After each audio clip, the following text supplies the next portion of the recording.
Sexual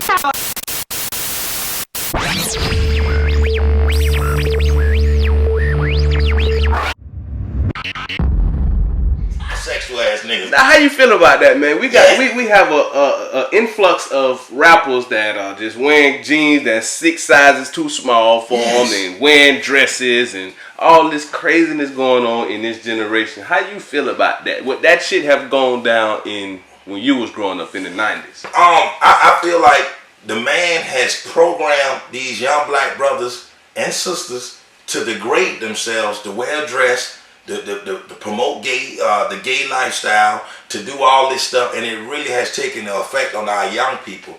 And with that being said, they saw that hip hop brought black people together. They seen the message, but then when politics got into it, you know, that Jewish man looking like, oh man, these niggas are really, you know, they had to come together. They had to pack up the prison system. They had to get us to where we're at now, and look what has happened. Hip hop used to be our mom and dad, big bro. Hip hop, but now it's sad.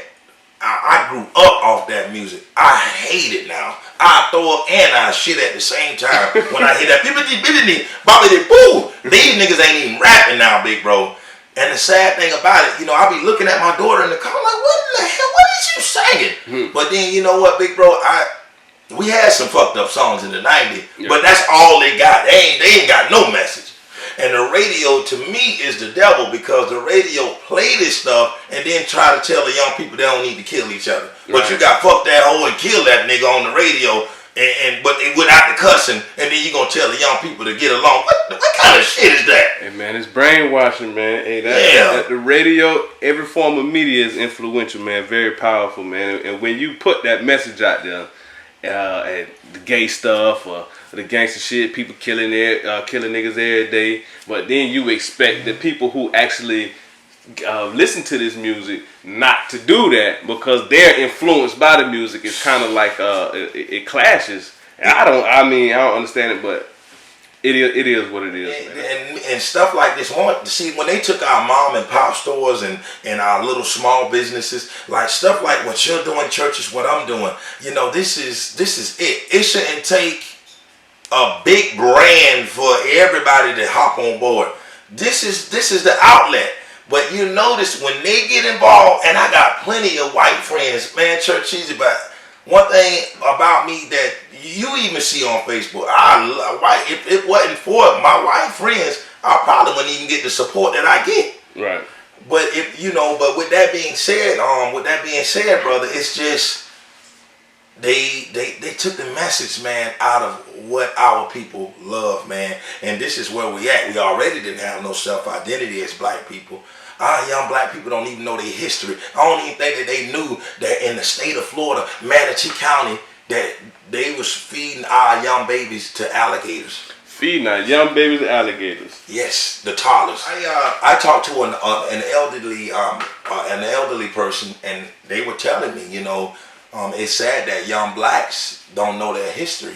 In the state of Florida, Manatee County alone, back in 1860, churches, when black women had children, a lot of the slave owners at that time would get the baby, you know, the baby from a toddler to an infant, steal them from the mom, tie the baby up to, and use the baby as gator bait.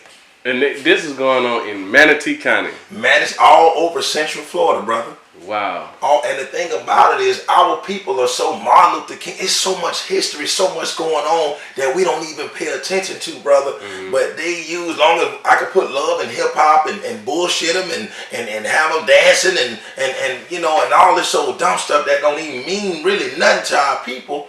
This is where we're at. So when you got a Kendrick Lamar, a Chris Rock, or a Beyonce that stand up for black people and let these folks know, like, look, bro, like, man, even though y'all paying us this little change, that we gonna help our people. It's too many of us dying. Look at all the lives that done died of bloodshed from police is killing our people and everything else. And somebody got to be the voice. That's why with me, as a comedian, if I ever made it, I would be the voice. But I know one thing about this life. I will sacrifice my life to help these young people, whether it's my daughter, Church Easy, your son, other people's kids. I will use my power and my influence to help them because they have nobody that's doing it for them. You know, I'm gonna cut these jokes to get this little check, but at the same time, I want to use my life because they gonna kill you. One thing about it, whether it was Pop was the last artist that stood for the people, man, and he had to sacrifice his life. Why in these days this man music can still be played with all these bullshit ass rappers that you hear their music today and you don't even remember them tomorrow? Right. So that should tell you something. But people would rather die for Jordans or a red bone woman or some money or dope. But they don't want to die for a cause, man. And that's why we in such a fucked up position we in now as people. But I die for it. I die for it, bro. I would put my life, put that on the camera. I die for it. Anything to make our children life better, I use my life, my influence. And I cut up. I ain't no perfect Christian or nothing. I do it all. But at the same time, you're going to get more than just silly and ignorance out of Wayne Weezy. Right. So, where do you draw the line on jokes as far as comedians go? What won't you touch? You know, well, one comedian was talking about the child things, like child molestation, and like he got jerked on his head, and you know, I thought that was crazy. My boy LC, he's stupid, man. I don't know if you remember that show. I don't remember that same show, but I remember LC. I remember comedian. Yeah, you know, but pretty much, you know, I leave people kids alone. But it's so much other stuff to talk about, man. But you know, with comedy, man, that's a good question. You know, comedy and somebody's mom, man. Because mama means something. Right. But now if it's somebody in the audience cutting up now and they mama talking shit, then I'm gonna have to eat her up, churches. And I'm telling you, man, I done got real good with my snapping. Larry Dog taught me. I learned my comedy. You know, when you came to that show in St. Pete, it's crazy because, like you was a more upset churches when they didn't even crown me the comedy champion, and they gave it to Barack. Shout out to Barack. I love you, brother. Yeah, you was the funniest thing out there that night. Church. When you caught me off guard, I had to run out the motherfucking building. When you pulled your pants down and showed your man thong and shit. Well, my balls was hurting too. They ain't have shit in them neither, big yeah, man. I had to run out the building, but that was like the funniest thing that happened in the entire night. And you did that. And when they crowned the other dude, I was like, man, how y'all not say Wayne is the champ? Because he had the most laughs in the building. I don't know if it was because he was at home. Yeah. Yeah, well, you know, and Barack is, to me, shout out. He was funny now. Yeah, he's a very funny dude. But see, one thing about St. Pete, Clearwater, you know, they stick up for their own, and that's what hurt me with Manatee County. Even though Wayne Weezy or Church Easy, you know, we'll do stuff for our people. Do me and you really got that kind of support to where they'll come out and crown me, even if I wasn't the funniest in Manatee County at the touch of class, and say, you know, that's my dude.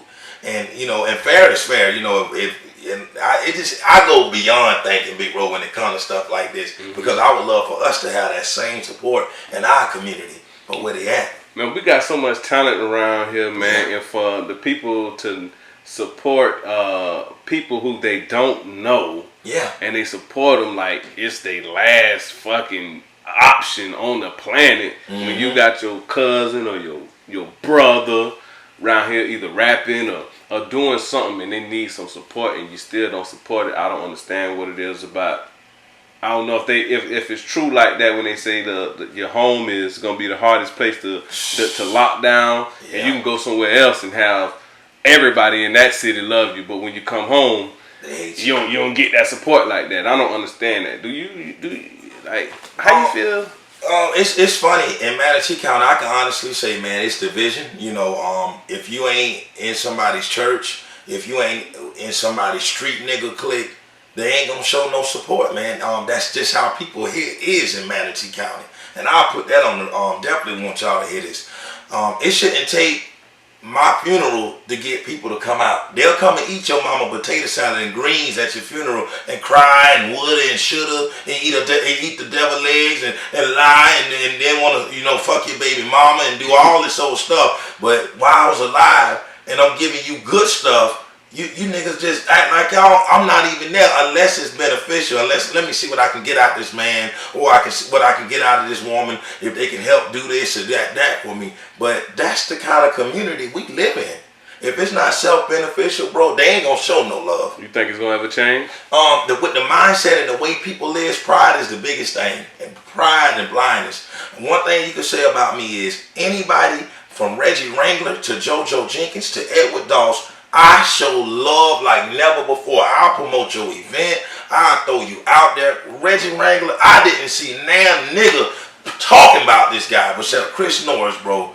I'm the only, when that information was walked to me, you know what's funny, churches? Now, you know, he's doing big things. But when he had the free concert at the Touch of Class with my comedy show, nobody came out. As soon as he bought Bubba, everybody showed out. We yell fuck the crackers and this and that, but as soon as one of them show one of us love, why we come out the blue. But you can't get down no nigga when you trying to do something to show any love. They ain't donating shit. I can't get nothing for you to be the big man around the city on your Instagram with them fake chains and those tight ass nut hugging jeans on. I can't get now one of them to donate $1 or help me with any of these toy drives. Them same crackers, you yelling fuck them crackers, but you hollering at them white girls in that in your Facebook and your Instagram. They the ones who help donate to all the toy drives, them and Dana Brooks.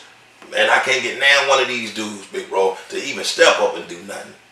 What you think it'll take? God gonna have to just pretty much wipe up everything because people got pride. People got pride around here. It's fucked up. They having kids. They kids fucked up.